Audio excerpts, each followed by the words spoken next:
Buenos días a todos y muchas gracias por la invitación a presentar este proyecto. Este proyecto ha empezado este año, en el 2019, y va a durar hasta el primer semestre del 2021. Es un proyecto cofinanciado por la Unión Europea y consiste principalmente en mezclar datos transfronterizos de Portugal y España con una tecnología de datos abiertos enlazados y en la temática forestal. Entonces, lo vamos a ver intentando abreviar en tiempo en esos apartados. Primero, hablar de unos objetivos que tiene el proyecto. Los participantes es importante porque es un consorcio, ¿no?, de 4 organizaciones y luego hay unas entidades públicas que apoyan el proyecto. Los datos a publicar o los datos que hemos empezado a estudiar para publicar, que muchos los conoceréis, los que seáis del sector forestal. Conceptos de tecnología de publicación de datos abiertos, que pasaré por encima porque es un tema complejo, diré más o menos lo que hemos hecho en este tema y lo que tenemos en desarrollo en cuanto a ontologías, que es una pieza fundamental para publicar con la tecnología de datos abiertos enlazados. Empiezo diciendo que esta tarde hay un taller de datos abiertos geográficos enlazados, que se tratará este tema más en profundidad. Entonces, razón de más para no meterme en aspectos técnicos y además seguro que me equivoco mucho más que los especialistas. Y luego hablaré de una publicación de información geográfica con malla 25×25 que queremos proponer dentro de esta tecnología para simplificar la publicación y unos beneficios esperados del proyecto. En cuanto a los objetivos, pues lo que se pretende es, digamos, realizar una armonización, un modelo de datos forestal que pueda ser compartido a nivel internacional, por lo menos europeo, basándonos en los datos de Portugal y España, y pues desarrollar una plataforma común de información abierta forestal a partir de la información oficial ya publicada. O sea, no queremos poner, por supuesto, nada que no esté ya hecho público por la Administración y además con las tecnologías que está usando la Administración para ello, que son las que marca INSPIRE o las que están pendientes de adaptar. Pero esto lo que se pretende es publicar con una tecnología distinta que va un poco en paralelo con la de INSPIRE, que es la de Linked Data, que sigue los estándares de la web del W3C. También dentro del proyecto hay un empleo de recursos de computación de alto rendimiento, HPC. De esto no voy a hablar mucho porque es de 2 proyectos piloto, pero bueno, para simplemente informar, uno de ellos de propagación de incendios forestales, pues sobre todo en la parte transfronteriza tiene mucho interés, y otro de mejorar modelos de crecimiento y evolución de bosques, ¿no?, que lo llevan pues diferentes socios del proyecto. Los participantes, pues somos 4. Está como Administración Pública la Dirección General del Territorio de Portugal. Está la Universidad de Valladolid, con especialistas en temas forestales y especialistas informáticos. En la Universidad de Valladolid se están ocupando de toda la parte de ontologías. Entonces, lo que hable de ontologías y de linked data, ¿no?, de datos enlazados de esta presentación, pues son sobre todo avances que han hecho ellos. Y ya lo digo de antemano para no tener que estar citando su autoría, aunque lo pone en la presentación también. Pero luego hay un socio que es el Centro de Supercomputación de Castilla y León, que se llama Skyle, que en el proyecto para la parte de computación con alto rendimiento. Y luego está el Grupo Traxa como coordinación. La unidad de I+D de Traxa promovió este consorcio, igual que promovió uno anterior, que se ha citado en la anterior mesa redonda de Cross Nature en temas de especies silvestres, pues promovió y buscó la financiación, hizo la propuesta para pedir la financiación de Connecting Europe Facilities, que tiene 3 líneas de energía, transporte y datos y proyectos digitales, ¿no?, lo que antes era telecom. Y entonces dentro de Traxa pues también hay especialistas en temas forestales y luego estamos otros en temas de SIG.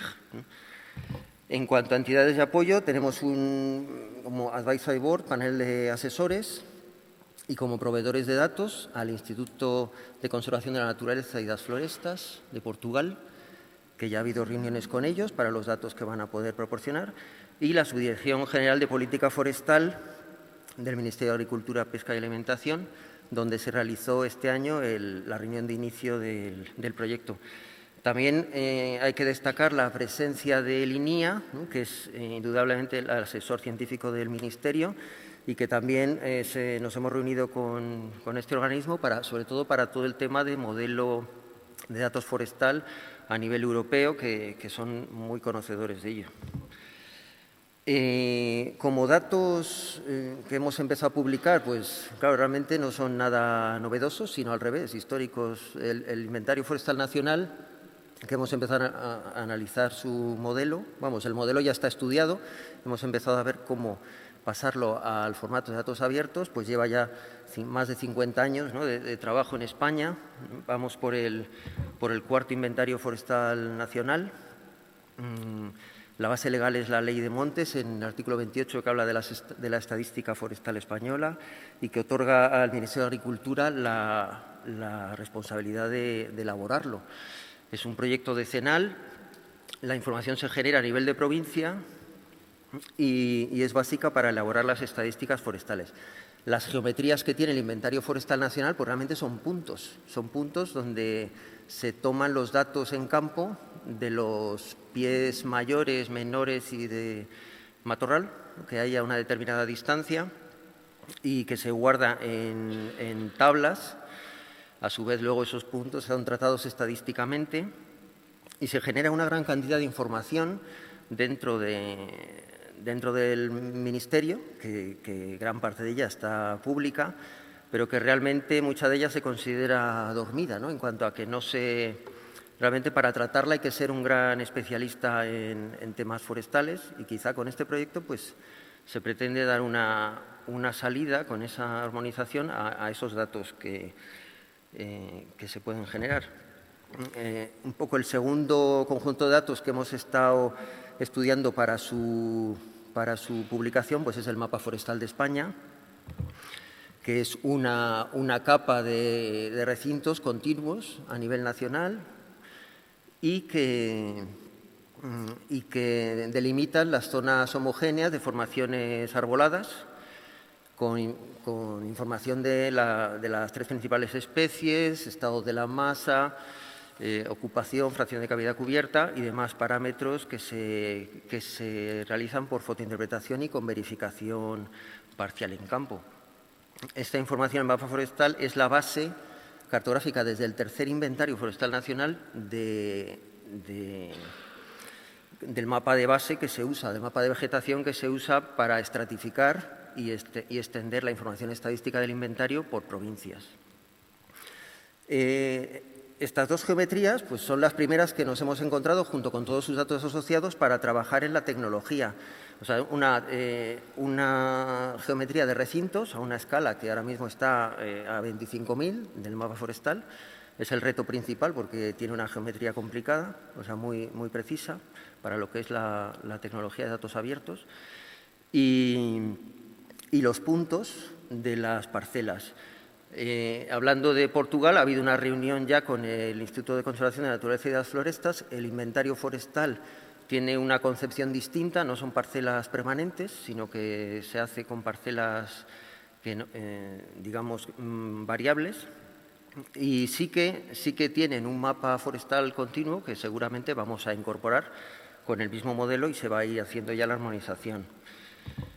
No sé cómo voy… No me quiero… A ver, el tema de la tecnología de datos abiertos enlazados, como os he dicho, no daría para mucho. Lo principal es saber el flujo que se realiza. A partir de los datos tabulares del modelo de datos oficial que tiene, pues se tiene que realizar una transformación. Para realizar esa transformación hay que construir lo que se llaman unas ontologías, que es un mapa de relaciones entre propiedades de objetos. A partir de la información que hay en el modelo de datos, de la información que se quiere publicar, pues hay que establecer esas propiedades que se publican mediante URIs, rutas de web persistentes y que no deben modificarse, donde se describe con una nomenclatura basada en los estándares de la web, del W3C, las características de esas propiedades. Y con esas propiedades se establecen unas tripletas donde se asocia sujeto, propiedad o predicado y objeto, en la que se debe migrar toda la información. Entonces, esa información se convierte en unas tripletas con un formato RDF, que es otra de las nomenclaturas que tiene esta tecnología, y se sube a un repositorio donde se puede consultar con una tecnología de consultas que se llama, un protocolo, un lenguaje que se llama SparkQL. Todo este glosario viene en la norma técnica de interoperabilidad, que lleva ya unos años publicado. O sea, no es nada nuevo lo que estamos desarrollando. Quizás es nuevo la forma de publicarlo, Las ontologías en las que se está trabajando ya por parte de la Universidad de Valladolid, pues es una para el inventario forestal, otra para el mapa forestal y luego algunas específicas en cuanto a medidas, posiciones. Se están definiendo pues unas clases y unas propiedades de cada clase. Pues dentro de las clases pues están, para construir las tripletas que os comentaba, pues está pues dentro del inventario pues la parcela, o sea, que se le llama el punto donde se toma la muestra, el árbol, las especies, la medida de los árboles, y las propiedades pues las equivalentes, si tiene especies, si tiene medida el árbol, y también otras propiedades que son con valor, para asignar pues un valor en metros, un valor en milímetros, según. Bueno, un ejemplo de relaciones entre pues, el árbol, la altura, que puede ser por rangos de altura o directamente una altura en metros. O sea, lo que hay en el punto medio de las flechas serían las propiedades de las ontologías, y los objetos que hay que relacionar son las cajitas, que sería lo que iría en las tripletas. Con el mapa forestal, pues lo equivalente también se está trabajando en estas ontologías para su publicación. Unas palabras en cuanto a la representación geográfica de datos abiertos.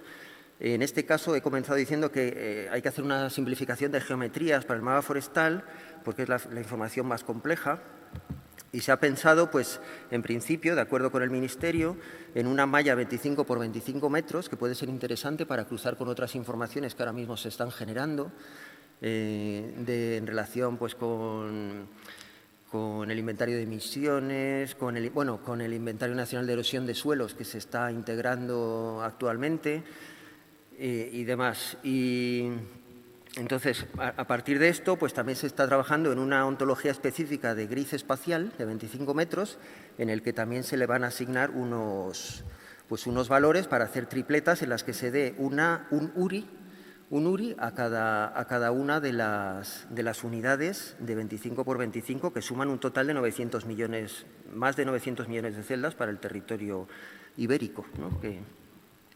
Esta ventaja de usar mallas pues, indica que ya con esto termino, indica que se puede seguir perfectamente, es compatible con lo que nos está indicando INSPIRE, que desde la IDE nos recomienda el uso de URIs para identificar los fenómenos geográficos, y que lo mismo en el documento de mejores prácticas de datos espaciales compartido entre el W3C y OGC, que ya se han reunido para hacer sus recomendaciones en este sentido.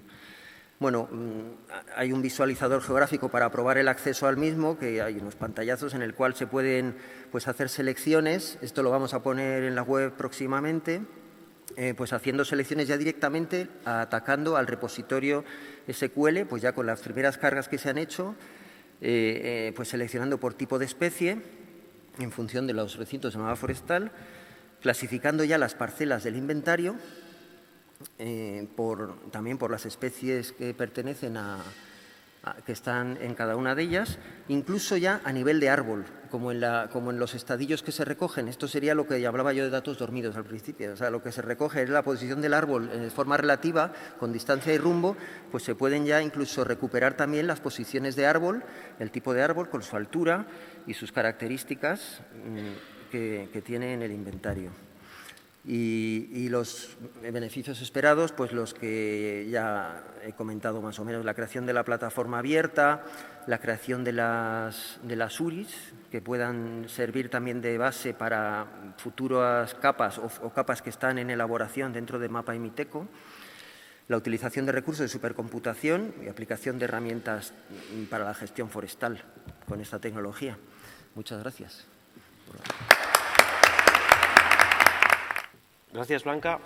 Precisamente ayer estabas hablando de no perder el norte, en el sentido de acabar lo que estamos haciendo, de todo el esfuerzo que estamos haciendo en la implementación de la directiva INSPIRE. Y yo quiero presentar un caso de uso real de INSPIRE. Yo creo que es uno de los primeros de Europa, porque es una necesidad que hay en Europa de utilizar datos a nivel europeo, y cómo INSPIRE está impactando. No lo podemos llamar todavía caso de éxito, pero bueno, ahí estaremos. Bueno, no sé si conocen ustedes la novela de fantasía épica del Señor de los Anillos. En esta novela es una metáfora sobre que implica la culminación de un largo viaje que da origen a la humanidad. De alguna forma, en el 2007 comenzamos un viaje, pero en lugar de ir hacia Mordor, hacia ese oscuro y tenebroso Mordor, desde una aldea idílica de los hobbits, lo que estamos haciendo es al revés. Estamos alejándonos de Mordor, de esos tiempos oscuros y tenebrosos, donde todo el mundo actuaba como aquel, no sé si recuerdan el Gollum, ¿no?, que tenía el anillo y decía mi tesoro, pues esto hace relativamente poco tiempo era lo que pasaba en instituciones en España, pero también en instituciones fuera. Afortunadamente estamos llegando hacia la aldea de los hobbits, aunque todavía nos queda un poco. Como decía Blanca, no nos relajemos ahora, que estamos cerca.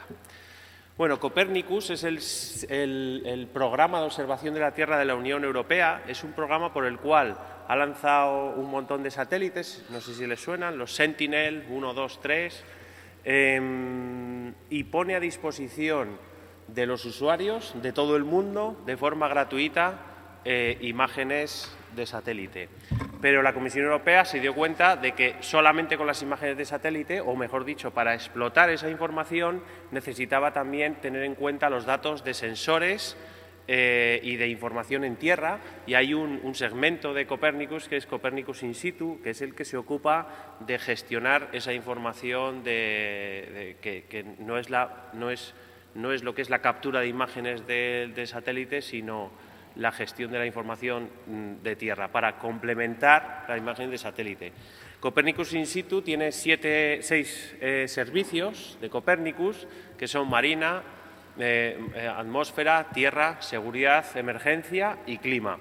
Yo voy a hablar de 2 con los que estamos trabajando actualmente, la Agencia Europea del Medio Ambiente, en el marco del proyecto Corda, que explico un poco más adelante, que son Emergencia y Tierra. El Servicio de Gestión de Emergencias es un servicio que proporciona información en aquellos sitios donde hay emergencias en cualquier parte del mundo, y por supuesto en Europa. Emergencias de terremotos, inundaciones, incendios, etcétera. Tiene algunas tareas asociadas, como por ejemplo lo que es servicios de información. Proporciona servicios de información tanto en tiempo real, de rapid mapping, que se llama, de información rápida. Cuando hay una emergencia, pone a disposición de los equipos de emergencia información de la zona, mapeando, por ejemplo, el incendio o recopilando toda la información que puede recopilar. También hay otros servicios de información de inundaciones, servicio específico de información del fuego y un observatorio sobre sequías. Ese es el servicio de emergencia. Y luego está el servicio de monitorización del suelo, que lo que hace es recolecta información disponible sobre los usos y cobertura del suelo y la pone a disposición del resto de servicios de Copernicus y de la comunidad. Genera productos globales, paneuropeos, locales, y se ocupa también de lo que es la propia difusión de los datos de los Sentinel, de los satélites. Bueno, pues estos 2 servicios que hemos dicho, el de Land Monitoring y el de emergencias, necesitan datos. ¿Y qué necesitan? Bueno, necesitan, en principio, muy fácil, datos actualizados de la mayor calidad posible. Para eso tenemos que encontrarlos, evaluarlos y acceder a ellos. Gracias a Inspire, esto es posible en aquellos sitios donde está implementado Inspire, ¿vale? Esto, si no está implementado Inspire, esto es imposible. O sea, si tienes que ir a cada país, buscar dónde están los datos, enfrentarte con cada geoportal, preguntar, analizarlos, traducirlos, descargarlos, reproyectarlos, etcétera, se hace prácticamente imposible. Es decir, Inspire se demuestra con esto, nosotros estamos trabajando día a día con esto, y donde no hay Inspire, la barrera sube, pues no sé, se podría multiplicar por 10 para utilizar esos datos. Ahora hemos hablado de un mapa forestal que puede ser interesantísimo, pero el objetivo no es hacerlo, es utilizarlo, ¿no? Entonces, si no damos el último paso de publicarlo, pues tenemos un problema. Pero hay también otra cosa que demandan y que Inspire todavía no cumple porque no hemos acabado la fase de implementación, que es la cobertura. No le vale al servicio de emergencias tener un país o medio país o una región, o tiene todo o no tiene nada, o no lo quiere, básicamente. No lo quiere, porque dice, yo voy a hacer un proceso para generar mapas en 3 horas para una emergencia, lo tengo que tener hecho, no puedo ir ahí país a país, ¿no? Y todavía le queda eso a Inspire, ¿no? ¿Y qué es lo que ocurre? Pues que cuando hay una emergencia, por ejemplo, este es un mapa hecho de un rapid mapping para un incendio en Italia de octubre de este año, de 2019, y de fondo pues estamos viendo OpenStreetMap. No es la mejor información, pero hoy por hoy los servicios lo que quieren es podérsela descargar y tener toda Europa, o por lo menos toda la zona donde se dan incendios, ¿no? Pues digamos el sur de Europa, ¿no?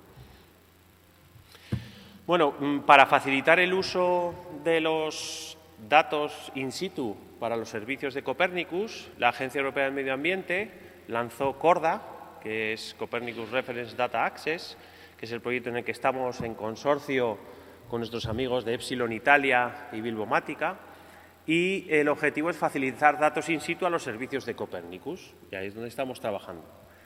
Cuando Inspire está implementado, no hay duda, empieza a ser viable, a pesar de que después hay muchas barreras que cruzar, barreras sobre el detalle de los datos, la semántica de los datos y, sobre todo, hay barreras tecnológicas, porque esta cuasi interoperabilidad, es decir, es interoperable, tenemos un WFS, pero no nos lo podemos descargar, porque le falta no sé qué query que hay que poner para que nos lo podamos descargar, y hace que no se pueda descargar, y si no se puede descargar fácil, pues tenemos ahí un problema. Los servicios de Copernicus lo que dicen es, pues no me lo descargo, y nosotros seguimos, bueno, pues seguimos intentando descargarlo y hablar con los proveedores. Pues no sé, tenemos comunicaciones, unas 400 comunicaciones al mes con proveedores de toda Europa diciendo, no funciona, no me funciona el token, se ha parado, se ha colgado, ¿dónde puedo conseguir? Entonces, eso es mucha barrera. Y luego también, si no es interoperable 100%, pues hay fallos de interpretación. Una tontería, por ejemplo, en uno de los datasets más fáciles, que es el de unidades administrativas, divisiones administrativas, pues si nos ponen mal la jerarquía, que es casi nada, un matiz tonto, pues ya hace que no puedas interpretar bien esos datos, que los programas no funcionen, etcétera. Entonces, para eso es fundamental el validador de Inspire, que salió ayer en una ponencia, y que se utilice, claro, que no publiquemos sin utilizarlo. Y cuando salgan errores que no parecen tan importantes, porque son matices o warnings, pero sí que son una barrera de interoperabilidad. Y aquí o se es interoperable o no se es. Yo no puedo meter un CD en el disco y que me dé un error, porque no oigo la música, ¿vale? No me sirve, o la oigo o no la oigo. Tiene que ser compatible 100%. Y luego hay otro reto que nos estamos dando cuenta ahora, que es el volumen de datos. Cuando nos hemos puesto a juntar datos de hidrografía, por ejemplo, que tienen todos los riachuelos y los canales, y etcétera, nos damos cuenta que eso no se puede gestionar de la forma tradicional. Un caso de la semana pasada, de hace 2 semanas, el Ordnance Survey de Irlanda nos dijo, aquí tenéis las ortofotos de alta resolución de Irlanda. Nos las habéis pedido y los servicios necesitan tenerlo para tenerlo preprocesado. Son 4 teras. Pues 4 teras, aunque estemos bueno, aunque haya mucha tecnología, pues son un problema. Para subir son varios días, para descargar son varios días, mucha pasta en la nube, pues igual, no sé, 500 o 1.000 euros fácilmente, solo para un data provider que te da los datos. Casualmente estaba en Dublín y me lo traje en una bolsa. Entonces, a pesar de toda la tecnología, al final, lo analógico, y ahí vino con, pues, en la maleta, los discos duros ahí desperdigados, con la ropa usada, ¿qué se le va a hacer? Estaba de vuelta ya. Esto lo que hace es cuestionar a los proveedores de datos. Se está cuestionando realmente a los proveedores de datos, no a los proveedores de datos que cumplen, lógicamente a los que no cumplen. Y bueno, pues hay que darles un impulso, ¿no? Hay otros aspectos muy importantes también, por ejemplo, el coste. Aunque sea low cost, aunque sean 90 euros que te cobro por el disco duro, son una barrera administrativa importante. O sea, para una administración irse abajo a la tienda y comprar 15 discos duros para mandar no es cuestión ya de dinero. Aunque la información que vaya a obtener sean varios millones, eso es una barrera. Y también es un tema de política. La Agencia Europea del Medio Ambiente dice: yo estoy poniendo las imágenes de satélite gratis para todo el mundo, no estoy dispuesto a pagar nada por la información, a pesar de que en cierta forma están obligados también a recibir esa información, bueno, a proporcionar. Y luego está el tema que ya ha salido varias veces de las licencias. Lo de las licencias, incluso en temas como emergencias y entre administraciones públicas, se las trae. Esta imagen tan ocurrente de iLow Cost es de un autor desconocido, está bajo licencia CC BY SA-NC, por curiosidad he ido a verla y, bueno, pues me hace gracia la primera frase que dice: este es un resumen entendible por el ser humano y no sustituye a esto. Es como, eso es lo que no entiende el ser humano, ¿no? Y bueno, pues tiene mucha literatura y es muy difícil saber si lo estás utilizando o no, ¿no? Yo creo que lo puedo compartir, lo puedo adaptar, tengo que nombrar al autor, que es desconocido, bueno, ahí está, ¿no? No se puede usar comercial, el uso comercial también tiene muchos matices, bueno, y además no lo puedo utilizar, bueno, depende en qué presentación, pues lo podría utilizar o no. Es una barrera importante. Se está hablando en el grupo de políticas de datos, que yo creo que mañana expondremos algo, pues hay muchos matices sobre cuál es la licencia buena, ¿no? Desde luego para emergencias, bueno, esto no es un gran problema, pero para otro tipo de productos sí, porque claro, emergencias se supone, yo cojo tus datos y los pongo a disposición del mundo para que lo usen para apagar un incendio. ¿Qué? ¿No lo puedo usar? Pues bueno, eso es difícil de defender ante el ciudadano, ¿no? Que nos ha dado licencia para que le protejamos, ¿no? Bueno, y para acabar, una anécdota de hacia dónde vamos ahora, una anécdota que me encanta. Esto no sé si la conocéis, es en la Segunda Guerra Mundial, los ingenieros alemanes, bueno, pues se pusieron a marcar todos los impactos de bala de la artillería enemiga, ¿no? De los aviones que volvían, ¿no? Y bueno, pues su primer impulso fue proteger esas zonas, ¿no? Dijeron, bueno, pues si aquí es donde nos pegan, vamos a proteger esas zonas. Pero un matemático, un tal Abraham Wald, dijo que no, que lo que había que proteger eran las otras zonas, que era donde habían impactado en los aviones que no habían vuelto, ¿no? Entonces, esto de centrarnos no en los que han sobrevivido, sino en los que no han sobrevivido, es en la fase en la que estamos ahora. Creo que nos tenemos que centrar en aquellos países que no están proporcionando la información.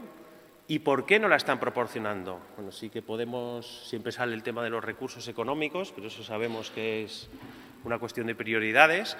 ¿Por qué no lo están haciendo? ¿Cuáles son las barreras que tienen? Nosotros nos estamos peleando con esto, con los puntos rojos, con lo que hay. Y bueno, sí que trabajaremos, pero donde está el truco es en saber por qué los países no están poniendo a disposición del resto del mundo los ríos para poder protegerse de inundaciones, por ejemplo. Y esto es todo. Muchas gracias. Bueno, buenos días. Gracias por estar y por escucharnos. El trabajo que voy a presentar se titula Estudio del potencial solar de las cubiertas de la ciudad de Cáceres, y la parte que voy a contar fundamentalmente del trabajo es su integración en la IDE y en el portal Open Data. podéis imaginar que el trabajo no solamente es la parte de integración en la IDE, sino que tiene un gran y más complejo trabajo previo que no es objeto quizás de este congreso, pero que sí que me gustaría que entendierais que es la parte quizás más importante, probablemente más importante de este proyecto.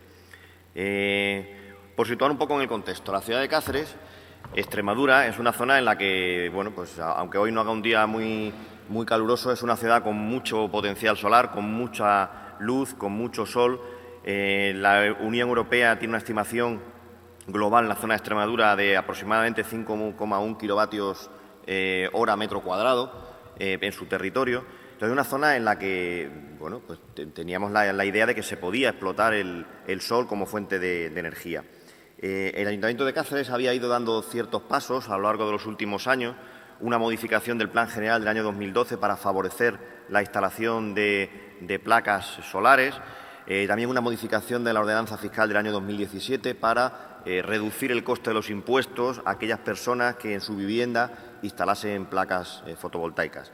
Todo ello con la idea de intentar favorecer el uso de la energía del sol como fuente de energía. En este contexto, desde la Universidad de Extremadura, concretamente desde el Grupo de Investigación Kraken de la Escuela Politécnica, pues se pusieron en contacto con nosotros para intentar sacar adelante un proyecto de investigación en el que pudiéramos obtener un estudio del potencial solar de todas las cubiertas de la ciudad de Cáceres, ¿vale? Sería un proyecto de colaboración en el que fundamentalmente la universidad desarrollaría lo que yo creo que es el trabajo fundamental, que es investigar y llegar a un modelo teórico en el que se pudiera calcular el potencial solar en distintos momentos del año de todas las cubiertas de la ciudad de Cáceres, y en el que nosotros lo que aportaríamos fundamentalmente sería la parte cartográfica sobre la que apoyar ese estudio, y después nos comprometimos en hacer la parte de divulgación de ese trabajo, ¿vale? Entonces, ese convenio de colaboración se firmó entre el Ayuntamiento y la Universidad de Extremadura, y tenía como objetivo fundamental, primero, que fuese algo que, al estar promovido por instituciones públicas, llegase al público en general. Había otras iniciativas que conocíamos, bueno, en el que también se habían hecho estudios del potencial solar de cubiertas, o no solo de cubiertas, sino de toda la ciudad, pero generalmente de organismos privados y que tenían un uso, por tanto, lucrativo de ese informe final, de ese resultado. Y después se habían hecho, pues, no de las cubiertas, sino en general de todo el territorio. No se había discriminado exclusivamente las cubiertas de la ciudad. En ese trabajo, una de las conclusiones es que no hemos cogido todo el territorio, sino que únicamente se han tenido en cuenta las cubiertas, los sitios en los que más fácilmente era el poder llevar a la práctica la instalación de una placa solar. Y después, el último resultado, como digo, que fuese accesible a todo el mundo y de la forma más sencilla posible. Bueno, pues la universidad estuvo trabajando en este proyecto. Nosotros le facilitamos las cubiertas en 3 dimensiones de toda la ciudad de Cáceres, en formato SHP, para que ellos pudieran trabajar ya con un modelo digital tridimensional de las cubiertas de la ciudad. Se les proporcionó un modelo digital del terreno, un vuelo LIDAR que había hecho el Ayuntamiento en el año 2009 y una cartografía con precisión 1.500 de toda la ciudad de Cáceres. Y desde la Agencia Española de Meteorología se les facilitó o trabajaron en recopilar la información de los datos de radiación solar de los años 2013 al 2016. Con todas estas fuentes, desde el Grupo Kraken, desarrollaron una serie de algoritmos para calcular cuál era el potencial solar, la incidencia del sol en las cubiertas durante un año, para poder obtener resultados como los que vamos a mostrar a continuación. Como no tenemos mucho tiempo y en previsión de que no pudiera funcionar, voy a ponerlo con diapositivas en vez de entrar en el visor, pero yo les invito a que entren en el visor porque es mucho más interactivo, mucho más ilustrativo del resultado.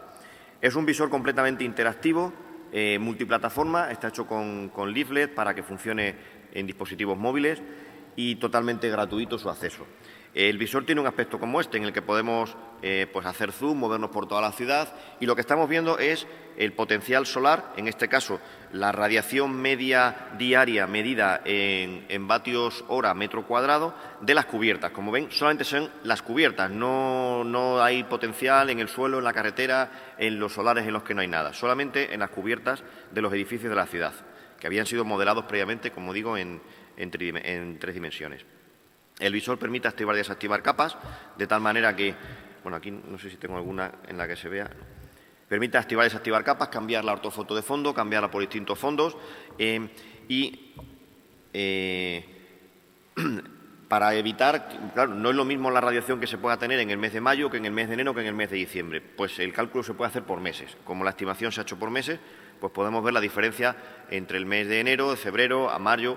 Los meses con mayor potencial son los meses de mayo a julio y a partir de agosto empieza a decrecer y enero y diciembre pues obviamente son los meses en los que se alcanza un menor potencial. Pinchando sobre un puntito, sobre el mapa, nos diría sobre ese punto exactamente cuál es el índice de radiación obtenido, 6.398 metros, o sea, vatios hora metro cuadrado. Con este trabajo, ¿qué se puede ver? Pues se puede ver un poco, si yo tuviera que poner placas en mi edificio, en mi cubierta, ¿cuál sería la zona ideal para colocarlo? Bueno, pues este proyecto nos permite tener ya una primera visión de ese resultado. Por ejemplo, en la imagen que aparece sombras, estamos viendo dos edificios altos, si no recuerdo mal, tienen 10 alturas, en el que, bueno, pues una cubierta plana parece ideal para colocar placas solares.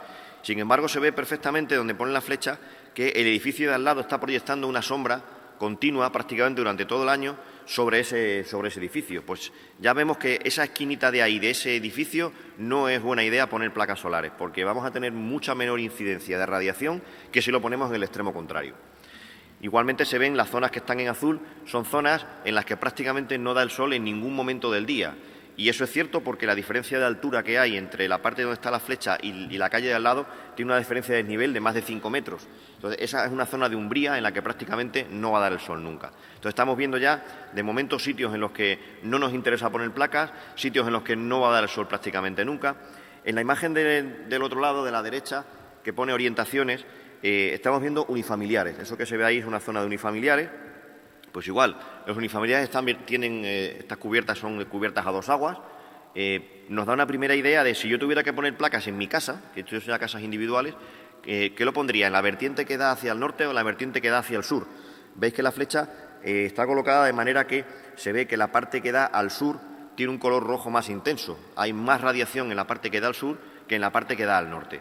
Luego, si en esa casa hubiera que poner placas, pues sería preferente la idea de ponerlas orientadas al sur.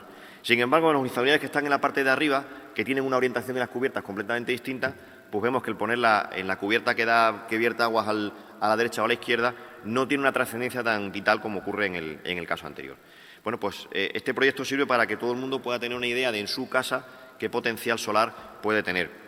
Lo mismo que digo, que individualmente le puede servir a cada propietario, le puede servir a las empresas instaladoras, pues para incluso dirigirse a ciertas comunidades de vecinos, pues para ofrecerles la posibilidad de colocar placas solares y tener un primer estudio. Evidentemente, de aquí no se va a sacar un estudio detallado y pormenorizado de cuánto me va a costar invertir en esto y cuándo voy a obtener rentabilidad, pero sí nos va a dar una primera idea de por dónde va la cosa. Además, aprovechando el trabajo, se hizo un estudio más detallado de creo que eran, no sé si lo pone, pero eran aproximadamente 60 edificios municipales repartidos por la ciudad. En esos 60 edificios que aparecen en el visor con una I, tú puedes pinchar y obtener una foto del edificio para hacerte una idea del aspecto que tiene y una gráfica detallada de la variación de la radiación en función del momento del año, del mes. ¿Vale? Es un poco por centrarnos en 60 edificios municipales con un estudio un poquito más detallado del potencial. Como veis en la imagen, yo ahí he pinchado con el ratón encima de un puntito y me da en ese puntito donde yo he pinchado que en el mes de junio el potencial medio era de 8.166 vatios hora metro cuadrado. Para facilitar esta información de cara a su posible reutilización, pues el primer objetivo era obtener un visor, que es lo que el público en general puede ver más rápidamente, pero ese visor general no está hecho de cualquier manera, sino que se nutre de la información que se ha metido en la infraestructura de datos espaciales de Cáceres, la IDI de Cáceres. Entonces, toda la información que se proporciona hacia los visores y que está disponible tanto para descarga como para consulta a través de formato WMS, está integrada en la infraestructura de datos espaciales de Cáceres, en la IDE. Como veis, ahí hay el resultado de la consulta de los metadatos y ahí estáis viendo, por ejemplo, las distintas imágenes que se podrían descargar en función del mes. Estas imágenes barren toda la ciudad de Cáceres con todas las cubiertas y, como veis, van cambiando a gradación de color. El mes de enero predominan los tonos azules porque hay poca radiación y ya si vamos hacia la última del mes de mayo, los colores que predominan son los colores rojizos de mayor potencial. Y el último paso era integrarlo en el portal de datos Open Data. Aquí nos encontramos con grandes dificultades. El portal de datos Open Data de Cáceres siempre ha tenido como objetivo estar en el máximo nivel de reusabilidad, es decir, que esté siempre en 5 estrellas. Y para eso, aparte de convertirlo en RDF, había que hacer todo lo que se ha comentado antes de enlazarlo. Pero nos encontramos con un problema, y es que estas imágenes que se habían generado para la IDE, claro, son imágenes en formato TIFF de toda la ciudad. Son miles y miles, millones de puntitos. Entonces, a cada puntito no podíamos asociarle un RDF porque era absolutamente inmanejable. Entonces, se hizo un proceso de simplificación pues un poco parecido al que comentaban anteriormente, ¿no? Hubo que convertirlo en polígonos más o menos que tuviesen pues aproximadamente el mismo valor del potencial para de esa forma simplificarlo. Así todo, han salido más de 11 millones de polígonos que evidentemente hacían que fuese un poquito inmanejable servir una cantidad de información tan rápido, ¿no? Este es el aspecto de una de las aplicaciones que se ha desarrollado para probar que funciona Open Data en este sentido. Y aquí, por ejemplo, no se ha podido mostrar toda la ciudad de golpe. Ha tenido que hacerse por barrios. ¿Veis? Aquí estamos viendo un barrio, el barrio de Aguas Vivas, en el que lo que se ve son los poligonitos que aparecen encima de la cubierta y que dan una sensación pues como de que no está tan nítido, ¿no?, como ocurría en el caso anterior, en el que teníamos un TIFF con millones de puntos. Aquí tenemos un conjunto de polígonos que nos dan un aspecto similar, pero un poquito como más feo. Los datos son los mismos y la ventaja es que están en formato Open Data y con 5 estrellas de máximo nivel de reusabilidad. Y finalmente, para llegar al mayor público posible, pues se ha integrado también en la APP Cáceres View, de la que ya se ha hablado en otras ocasiones en este congreso. Se ha creado una capa especial en el que se puede consultar el potencial con la principal ventaja respecto a los anteriores del geoposicionamiento. Como la APP me permite geoposicionarme, en cualquier momento puedo saber dónde estoy y puedo localizarme en el mapa de forma más rápida y directa. En los visores puedes localizarte buscándote por calle y número, que tampoco hay problema. Pero aquí es más directo porque directamente puedo decirle ¿dónde estoy? Pues, localízame. Y ahí me sitúa en el plano. Y ya para terminar un poco, pues cómo ha quedado montado entonces todo esto que hemos estado comentando. Nosotros trabajamos habitualmente en el SIS con MailImap, con MicroStation y con Oracle como base de datos. Toda la información se sube a la IDE a través de GeoServer y de GeoNetwork como catálogo de metadatos. Y de ahí pues se proporciona a los visores que utiliza prácticamente la mayoría de la gente, que es la forma más rápida y directa de consultar la información, a través de Open Data para la gente que quiera reutilizarlo de esta forma, y para las consultas que el público general más utiliza, que es a través de las APP, por ejemplo, con Cáceres View. Y bueno, pues por último, un poco las conclusiones. Se ha hecho una herramienta que está a disposición de todo el mundo, ciudadanos y profesionales, con ese objetivo, que tanto los ciudadanos como los profesionales puedan reutilizarlo y puedan sacarle provecho. Creemos que es una iniciativa pionera en el sector público porque, como digo, cuando se inició este proyecto prácticamente lo que había era siempre del sector privado, pero no del sector público. Se ha hecho exclusivamente de las cubiertas para darle mayor realismo. Y una de las conclusiones más interesantes es que la media que se ha obtenido del potencial solar supera las previsiones que la Unión Europea tenía para Extremadura y para Cáceres, la zona de Cáceres, de 5,1 kilovatios, porque en verano supera ampliamente en la mayoría de las zonas los 7 kilovatios hora, lo cual quiere decir que tenemos un potencial solar que tenemos que aprovechar y que nos permitiría obtener energía pues con un rendimiento bastante interesante. Y finalmente pues hemos intentado que sea lo más reutilizable posible, integrándonos en la IDE, en Open Data, en APP, en visualizadores, en todas las partes donde se pueda reutilizar y se pueda consultar. Y también me gustaría pues destacar que, como digo, el proyecto fundamentalmente tiene su éxito en el trabajo que ha desarrollado la universidad y que me gustaría destacar porque, aunque aquí no he contado nada de él, es el que realmente da valor a este trabajo. Y nada, muchas gracias a todos. Muchas gracias, Blanca. También gracias a la organización por darnos la oportunidad de venir a este foro a presentar nuestro trabajo. Este trabajo está realizado desde la Universidad de Isabel I, aunque yo soy investigador en la Jaume I, en Castellón. Lo que estoy haciendo investigación en la UGI y haciendo docencia en la Isabel I. Vale. Primero que nada, bueno, el trabajo se llama Aumentando la interoperabilidad de una red de monitorización de calidad del aire mediante estándares web de Internet of Things. Ahora os pondré en contexto. Primero que nada, el índice de contenidos. Haremos una pequeña introducción. Hablaremos del estándar que hemos utilizado para poder dotar de interoperabilidad a la red de monitorización de calidad del aire. Seguidamente hablaremos de esta red, que hemos tomado de base, de ejemplo, la red de calidad del aire de la ciudad de Madrid. El punto cuarto será detallar la arquitectura propuesta. Pasaríamos a ver cómo la hemos implementado y finalmente finalizaríamos con unas pequeñas conclusiones. Hoy en día las ciudades inteligentes están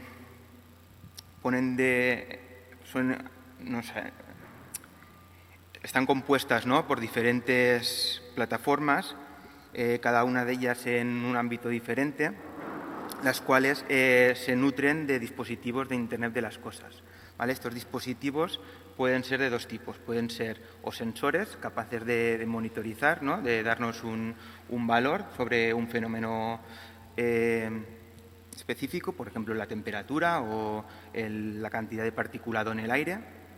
Y luego tenemos también los actuadores, los cuales nos permiten hacer acciones sobre el físicamente, ¿no? Por ejemplo, un relé que permite encender y apagar una luz. En este contexto, cada una de las plataformas que forman las ciudades inteligentes, por ejemplo, tenemos plataformas de movilidad, como podrían ser los smart parkings, ¿no? Tenemos también plataformas de control de luces urbano, ¿no?, en las calles. También tenemos plataformas para la gestión de los edificios, para controlar la cantidad de energía que consumen o el control de presencia.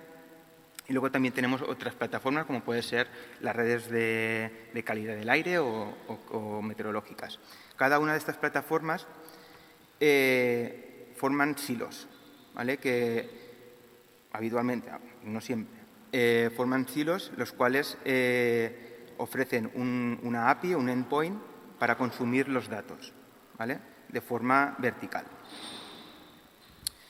Pero claro, esto estaba bien cuando únicamente teníamos aplicaciones que consumían datos sobre cada una de esas plataformas, pero ahora no únicamente queremos visualizar datos, sino que tenemos y debemos también cruzarlos para dar más valor y poder hacer posibles previsiones, forecast, etcétera.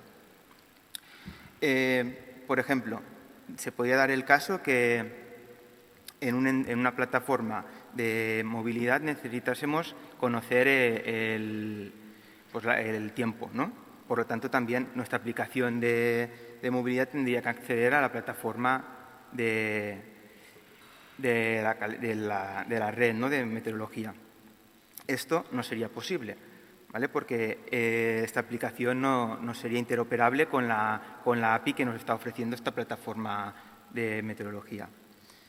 Ante este contexto, la solución que planteamos, como siempre se ha planteado en interoperabilidad, es aplicar un estándar, un nuevo estándar, de hace 3 o 4 años que fue aprobado por la OGC, que se llama OGC SensorThings API, ¿vale? Se basa en el principio del Sensor Observation Service, del SOS, pero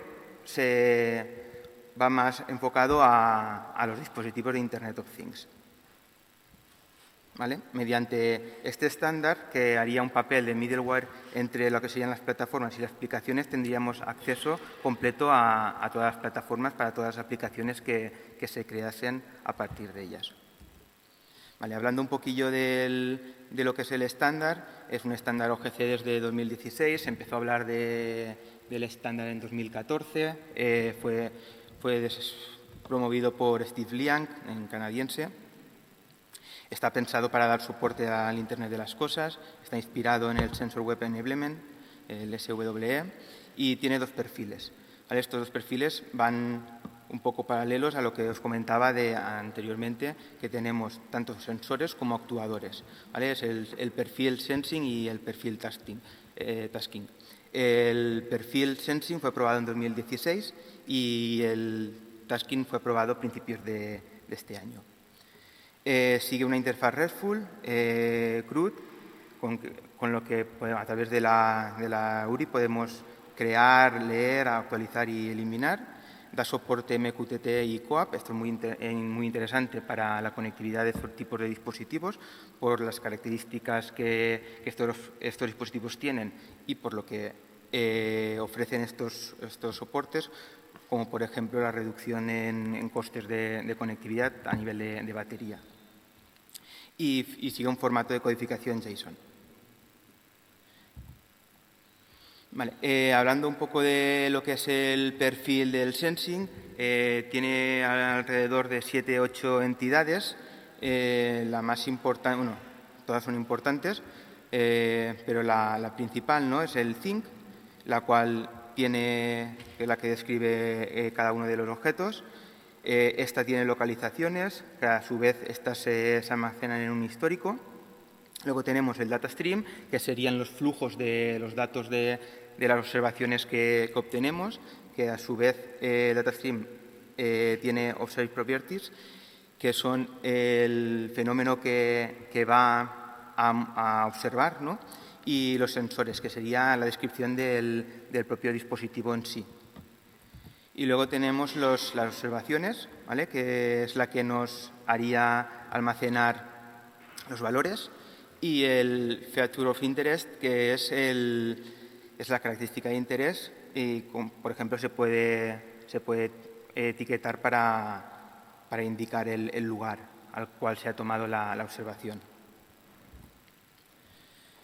Aquí tenemos un ejemplo de cómo se codificarían dos observaciones, ¿vale? Vemos que es un JSON con 12 líneas de código.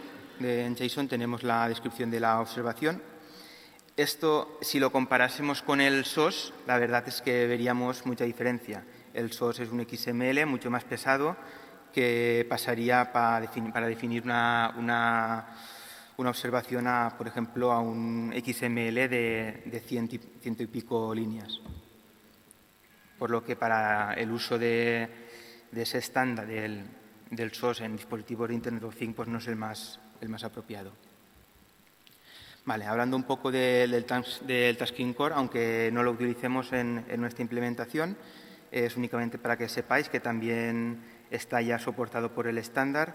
Tenemos el Tasking Capabilities, que nos indica qué parámetros o qué tipo de acciones pueden realizar estos dispositivos. Luego tenemos las tasks, que serían la colección de las tareas que se han realizado. Y luego tendríamos el actuador, ¿vale?, que sería un poco la descripción del propio actuador. Vale. Actualmente tenemos principalmente 3 implementaciones. La primera de ellas es el Ghost. Es una implementación hecha por Geodan y está programada con el lenguaje Golang. Es compatible 100% con el perfil Sensing e incluye también un dashboard para la visualización de los propios datos. Luego tenemos también la implementación de Mozilla, que también soporta el Sensing, pero esta implementación fue desentendida en 2017. Y finalmente tenemos la Frost, que está desarrollada en Java y es la que utilizaremos para nuestro proyecto.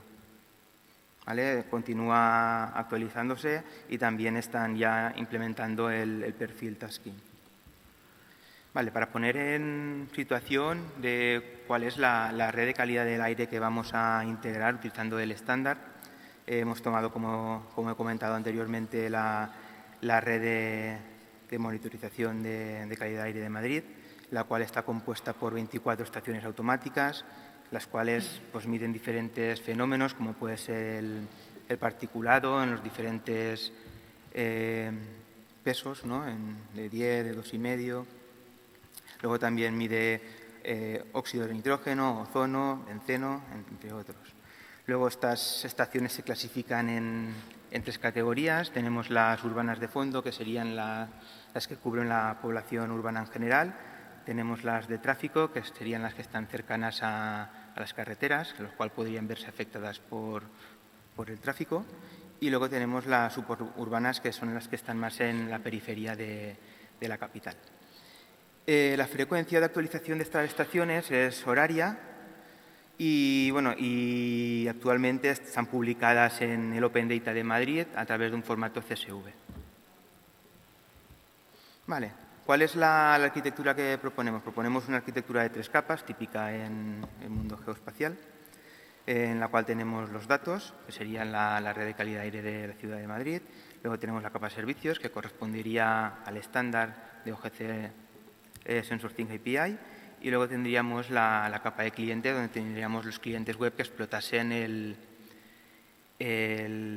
los servicios, ¿no? Los clientes web o posibles procesos que puedan utilizar esos datos para analizar, hacer predicciones, etc.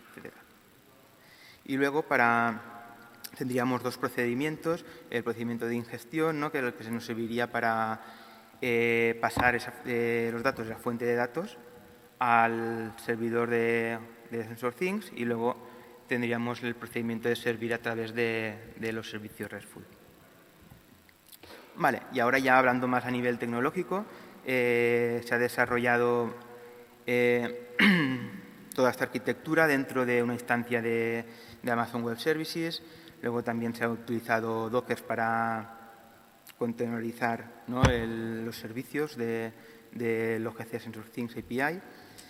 Y tendríamos en la capa de datos la propia red de calidad de la Ciudad de Madrid, la cual mediante un script en Python que se ejecutase en tiempo real almacenaría esos datos dentro del servidor de SensorThings, y luego estos estarían disponibles para un cliente web que hemos desarrollado un poco para cerrar el ciclo, para poder visualizar esos datos, ¿no? A través de la interfaz REST. Vale, primero, para poder poner en marcha esta arquitectura tendríamos una fase 0, la cual consistiría en dar de alta los things, ¿no? Y los data streams. Pues aquí tenemos un ejemplo de codificación de un thing, que sería un thing por cada una de las estaciones que tenemos dentro de la red. ¿Vale? Aquí podemos ver pues, la localización con el punto, ¿vale? Y otra información varia. Y luego tendríamos los data streams, ¿vale? Que de estos tendríamos un data stream por cada uno de los fenómenos que mide cada una de las estaciones. ¿Vale? Pues aquí también tenemos diferente información sobre lo que comentan las entidades que he comentado anteriormente, ¿vale? El sensor y el observe property.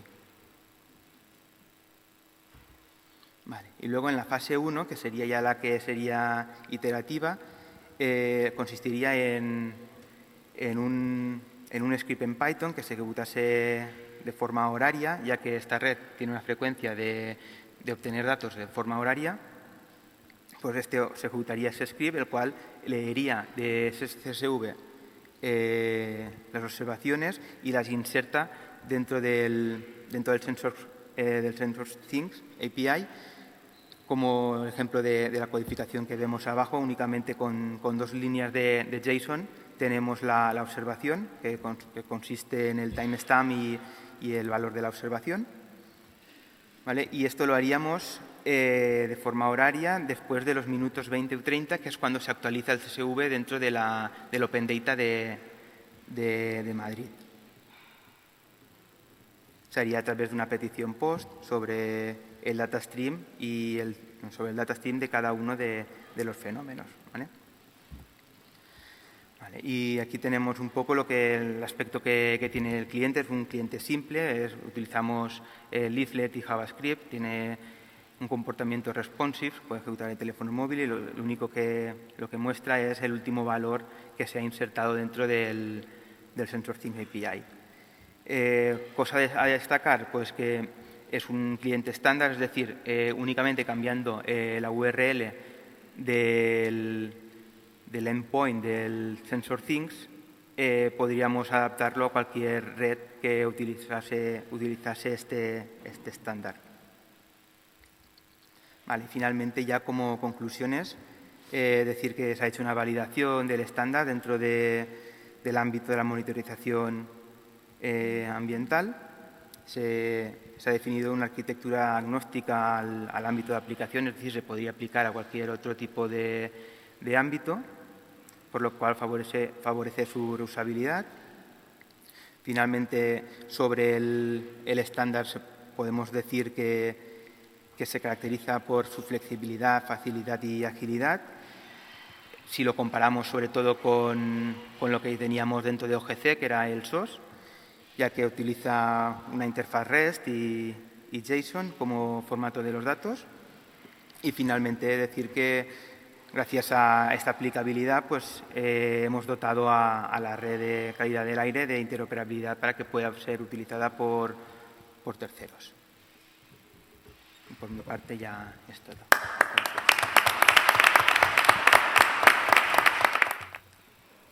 Bueno, muchas gracias, Blanca, por la presentación. Muchas gracias también a los organizadores de las jornadas por permitirnos estar aquí exponiendo este trabajo. Bueno, detrás del título de este trabajo, de Relación del Patrimonio Natural con el Parcelario Catastral, lo que se esconde es un proyecto piloto en el que buscamos analizar qué posibilidades de explotación de la información tenemos al cruzar los ámbitos de los espacios naturales con la información catastral para ver qué información que nos ayuda a la gestión y a las actividades que tenemos podemos llevar a cabo. Por ponernos en situación, a lo largo de los próximos minutos, lo primero que vamos a ver es una pequeña puesta en situación del proyecto y los objetivos, cuál es el flujo de trabajo que se ha seguido, una zona piloto en la que hemos desarrollado estos trabajos, un análisis de los resultados que hemos obtenido y unas conclusiones finales de qué esperamos de aquí y qué se puede seguir haciendo de aquí en adelante. Bueno, los seres humanos desde siempre la naturaleza lo hemos visto como un proveedor de recursos para alimentación, para materias primas, para nuestras elaboraciones. A partir de la mitad del siglo XX, de la segunda mitad del siglo XX, se empieza a valorar la naturaleza como algo más y empieza a ver la necesidad de tener que protegerse por el valor propio intrínseco que ésta tiene. Y esto se hace a partir de legislación y de medidas de protección. Nosotros aquí en España tenemos la Ley 42 de 2007, de 13 de diciembre del Patrimonio Natural, que nos define el patrimonio natural como el conjunto de bienes y recursos de la naturaleza, fuente de diversidad biológica y geológica, que tiene un valor relevante medioambiental, paisajístico, científico o cultural. Aquí lo que denotamos es que son bienes y recursos que tienen una alta importancia y que necesitamos preservarlos para poder protegerlos. Necesitamos conservarlos, además de hacer un uso sostenible, mejorarlos y además procurar que mejoren en su situación y que podamos recuperar su estado. Entre otras cosas, también dentro de esta ley encontramos que la necesidad de que los espacios de que aparezca en las fincas registrales información sobre los espacios protegidos. Entonces, este es otro de los objetivos que dentro de este proyecto piloto estamos viendo cómo se puede llegar a alcanzar. Entonces, el proyecto piloto, como comentaba, lo que se buscaba era estudiar esta relación entre el ámbito geográfico de los espacios protegidos, la delimitación que tienen y su interacción con el parcelario catastral, con la delimitación de las parcelas catastrales, para ver qué información de un y otro conjunto de datos podemos llegar a cruzar y nos va a servir tanto a nivel de catastro como a nivel de la gestión ambiental de esos espacios y también a nivel del resto de ciudadanos y del resto de usuarios de la información. Como participantes ha participado la Dirección General de Biodiversidad y Calidad Ambiental, con la que se encuentra Blanca, y la Dirección General de Catastro del Ministerio de Hacienda. Para poner un poco en situación, en España tenemos más de 4.000 espacios protegidos, algunos más en los próximos días, después de lo que ha dicho, aunque esos no nos afectan a la parte catastral. Y además cuando analizamos esta información, vemos que tenemos casi 30 millones de hectáreas protegidas, de las que 16,5 millones son terrestres, y además existen distintas figuras de protección que lo que buscan es cubrir distintos ámbitos dentro de distintos aspectos dentro de los ámbitos de nuestro ámbito territorial. Y además cada una se enfoca en un tema y además se superponen. Entonces tenemos desde figuras de protección de ámbito internacional, como la Reserva de la Biosfera de la UNESCO o la zona OSPAR del Medio Marino del Atlántico Norte, y otras figuras de protección nacionales, como los espacios naturales protegidos, que además tienen una subdivisión entre los parques nacionales, reservas naturales, las áreas protegidas o los monumentos naturales. Aquí vemos la distribución a nivel nacional de todas las distintas figuras de protección que tenemos presentes en el territorio español. Por otro lado, el otro set de información importante que tenemos, el otro conjunto de datos de información que tenemos aquí, es la información catastral. La información catastral, a nivel de estructuración, la podemos dividir en el catastro urbano, en el ámbito urbano que trabajamos habitualmente a escala 1.000 con algunas zonas a escala 1.500, que abarca aproximadamente 1 millón de hectáreas. Y aquí lo reseñable es tener en cuenta los volúmenes de información que suponen, porque tenemos 1,3 millones de manzanas, 13 millones, casi 14 millones de parcelas urbanas, pero es que en la parte rústica, que trabajamos a escala 5.000 y algunas zonas a escala 2.000, tenemos 47 millones de hectáreas, 39 millones de parcelas rústicas y 50 millones de sus parcelas. El volumen de información que tenemos es muy importante. Además, la información catastral es una información que está muy viva, cambia diariamente. Simplemente por reseñar aquí en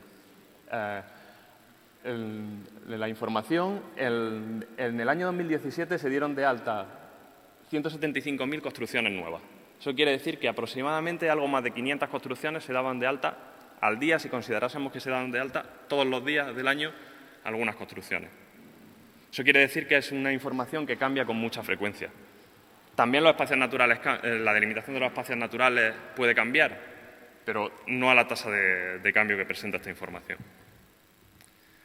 Entonces, visto esto, ¿qué es lo que nos va a aportar cada conjunto de datos? Pues el espacio protegido, en este trabajo, los espacios protegidos lo que nos van a aportar principalmente el área de influencia que tienen, su delimitación, cómo se denominan y qué figuras de protección existen sobre esa zona. Por la parte del conjunto de datos de catastro, vamos a tener información sobre qué tipo de titularidad hay, qué tipo de parcela es, qué cobertura o uso hay registrado en catastro sobre esa parcela. Y también podremos, a futuro habrá exploraciones más posibilidades de información que podamos sacar. A priori, el cruce de esta información parece sencillo, no es muy complejo porque es el cruce de capas poligonales. Por un lado, hemos trabajado con unas delimitaciones de los espacios naturales en formato shape, que lleva la información asociada de su delimitación, la figura de protección y el nombre que tiene. Y la información catastral viene dividida, digamos, en dos bases de datos diferenciadas. Por un lado tenemos la información gráfica, que nos proporciona la geometría de las parcelas, sus parcelas, construcciones, y por otro lado tenemos la base de datos alfanumérica, que es la que nos proporciona información sobre titularidad, coberturas, uso, etc. Al final, la idea simplemente es el cruce de la geometría y ver la información cómo se relaciona. En un espacio protegido tendremos un número de parcelas existente en él, con una información que nos aportarán a sus parcelas sobre qué usos de suelo tenemos, y a partir de ahí podremos elaborar una información y obtener unos criterios de qué existe dentro de ese ámbito. Como comentaba, es un flujo de trabajo bastante sencillo. El mayor problema es el volumen de información que tenemos que gestionar. ¿Cómo está estructurada esa información? Porque la base de datos de catastro, en este caso es la parte más compleja, tiene sus peculiaridades, que necesitamos gestionarlas. Y además, analizando qué es lo que estamos manejando, tenemos que dar servicio a distintos tipos de usuarios. Por un lado, los titulares de las parcelas catastrales pues probablemente no están interesados en todo lo que ocurre alrededor, están interesados en lo que ocurre en su parcela. La Dirección General del Catastro puede tener más interés en qué ocurre en ámbito territorial municipal, en el ámbito territorial de su propia gerencia, con lo cual es un ámbito espacial distinto en el que quiere conocer esa información. Y por otro lado tenemos las entidades gestoras de los áreas naturales, el Ministerio para la Transición Ecológica, que el nivel de información que requiere, o el que puede estar interesado, es a nivel de espacio protegido, para poder facilitar y trabajar en la gestión de los mismos. Entonces, encontramos distintos perfiles de usuarios a la hora de esas necesidades de información. Dado el volumen de información que teníamos, terminamos diseñando un flujo de trabajo a nivel de municipio en el que pues bueno, las fases son bastante sencillas, es identificar por una intersección espacial cuáles son las parcelas que intersecan con ese espacio protegido, cuáles son las subparcelas que pertenecen a estas parcelas y las construcciones, obtener la información alfanumérica de titularidad, coberturas de uso, hacer un recorte de capas para saber exactamente dentro de las parcelas que hemos obtenido qué parte está dentro y qué parte está fuera, porque los límites de ambos conjuntos de datos no tienen por qué ser iguales, y a partir de ahí obtener la información de sumas de superficies, estadísticas, el estudio de la información que nos pueda resultar significativo. Una vez que tenemos la información por municipio, podemos hacer un agregado para ir descomponiendo en función de las áreas naturales y proporcionar esa información por espacio protegido que necesitan los otros usuarios. Aquí tendríamos este flujo de trabajo más desarrollado, en el que podemos ver los tres hilos principales, en el que, por un lado, necesitamos, esto ya empieza a tener en cuenta las peculiaridades de nuestra base de datos para seleccionar el municipio, saber en qué sistema de referencia está, porque los datos cadastrales están en la proyección UTM, en el uso correspondiente a cada una de las zonas en las que se ubica el municipio, con lo cual tenemos que tener esa información. A partir de ahí intersectamos la superficie tanto de los espacios protegidos con las parcelas para obtener cuáles son las parcelas de interés y realizar las operaciones geométricas y, por otro lado, desde la parte de la base de datos alfanumérica, obtener qué tipo de titularidad hay, porque tenemos que tener en cuenta que estamos trabajando con información sensible, con lo cual hay parte de información que no se puede distribuir.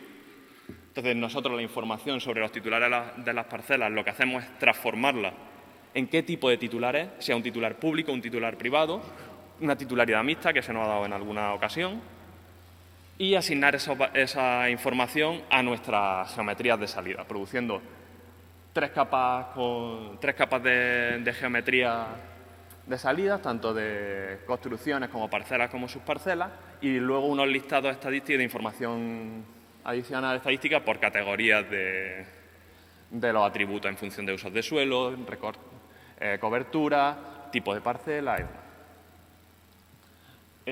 Las entidades que participan en este esquema son bastante sencillas. A nivel de catastro, los tres elementos gráficos principales son la parcela, la subparcela y la construcción. La parcela se forma por agregación de subparcelas y o construcciones que se relacionan con la delimitación del espacio protegido y se generan unos objetos adicionales de las porciones de subparcelas, parcelas y construcciones que están dentro y fuera de dichos espacios protegidos. En atención a nuestros anfitriones, pues hemos desarrollado la prueba piloto en la Comunidad Autónoma de Extremadura, que cuenta con 4,2 millones de hectáreas, en la que existen 254 espacios protegidos. Y se superponen bastantes espacios, bastantes figuras de protección en distintas áreas. La superficie total de los espacios protegidos sería 2,7 millones de hectáreas. Esta superficie es superior a la real de territorio, que sería 1,4 millones de hectáreas, debido a esas superposiciones que tenemos. Aproximadamente hay un 34% de la superficie de la región que está bajo alguna figura de protección para su conservación.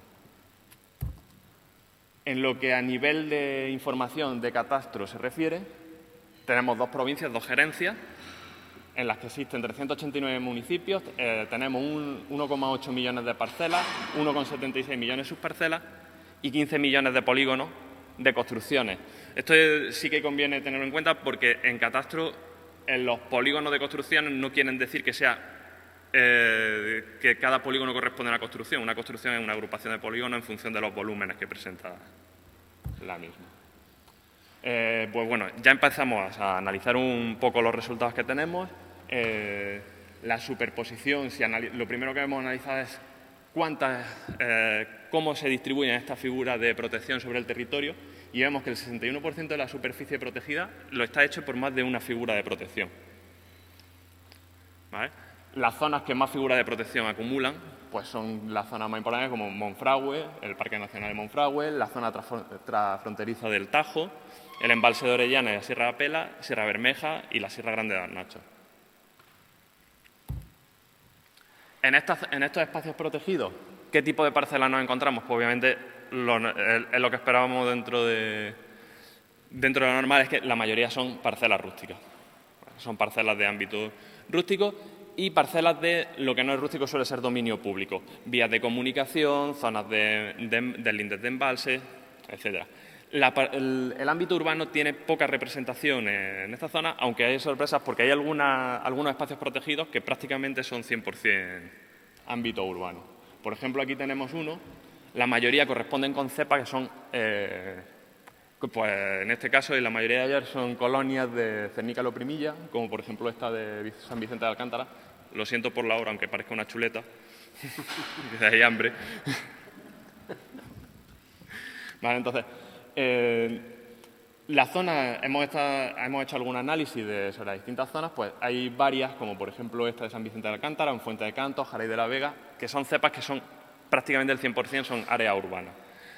Por otro lado, la zona que tiene la superficie urbana de mayor extensión es la transfronteriza del Tajo, con 510 hectáreas, pero tan solo representa un 0,2% de la superficie total de ese espacio protegido, con lo cual tiene muy poca representatividad. En cuanto a la titularidad, ya hemos visto que había muchos espacios, con lo cual la titularidad principalmente es privada. Podríamos pensar que la titularidad es pública en los espacios protegidos y no, hay muchos espacios protegidos que no son de titularidad pública. Titularidad pública, los porcentajes más elevados están en parques nacionales y en ese tipo de espacios protegidos. Esta sería la distribución de los espacios. Aquí se puede ver, como lo vamos a ver ahora un poquito en más detalle, por ejemplo, en la zona de Monfragüe. Monfragüe tiene un 92% de superficie rústica. El 30% aproximadamente está detectado como titularidad pública y un 43% de titularidad privada. ¿Vale? Entonces, son datos que podemos extraer a partir del análisis que hemos estado haciendo del cruce de estas dos bases de datos. Por último, dentro de la base de datos de Catastral tenemos cobertura y usos de suelo. Los pongo juntos porque esta es una información que se utiliza, que está dentro de la base de datos de Catastro y no corresponde, es una información que está un poco mezclada. No tenemos coberturas de suelo por un lado y usos por otro. Son cultivos, aprovechamientos que tienen las parcelas y que tienen influencia en su valoración y en su definición, y entonces esta es una información que está un poco mezclada con respecto a otro tipo de trabajos, con lo cual resulta un poco difícil desagregarla o compararla con otros trabajos de uso de suelo. Vemos que los principales usos de suelo a nivel de la comunidad pues son los pastos y los prados, encinas y alcornoques y de mezcla de ambos, y también tierras de labor. En Catastro tenemos un elevado número de productos a nivel de sus parcelas rurales. Aquí se han reducido y se han agrupado mucho porque si no la dispersión de datos no resultaría viable representarla ni resultaría significativa. Aquí podemos ver cómo se distribuyen los espacios y cómo tenemos pues, zonas de más forestales en zona Monfragüe, en la transfronteriza del Tajo y en esas zonas. Por último, ya para terminar, presentar un poco las conclusiones de todo este trabajo. Lo primero es que estamos trabajando con un volumen de información muy alto a nivel nacional, con lo cual necesitamos fraccionar esto de alguna manera y requiere un procesamiento bastante elevado. ¿Esto en qué impacta? Pues impacta luego en también cómo se puede mantener esta información, cómo vamos a poder gestionar en el desarrollo de este trabajo la variable tiempo. Como hemos dicho, la información catastral es una información que evoluciona mucho en el tiempo y que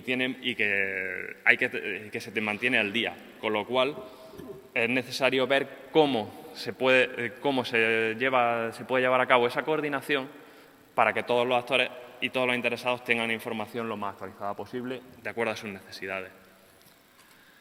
Por otra parte, otro de los aspectos importantes es que tenemos distintos tipos de usuarios. Estamos hablando del ciudadano de a pie, del propietario, del titular de una parcela catastral. Ese tipo de usuario requiere una información que es distinta de la que puede requerir la Dirección General de Catastro cuando está realizando sus actividades, que la que puede requerir una entidad gestora de un espacio protegido o el Ministerio. Con lo cual necesitamos buscar los mecanismos para poder satisfacer a todos los usuarios.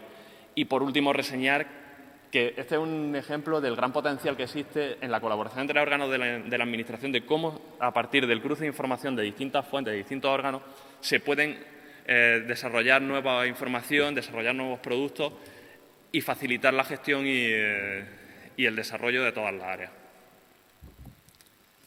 Muchas gracias por su atención. Espero no haber ido demasiado rápido.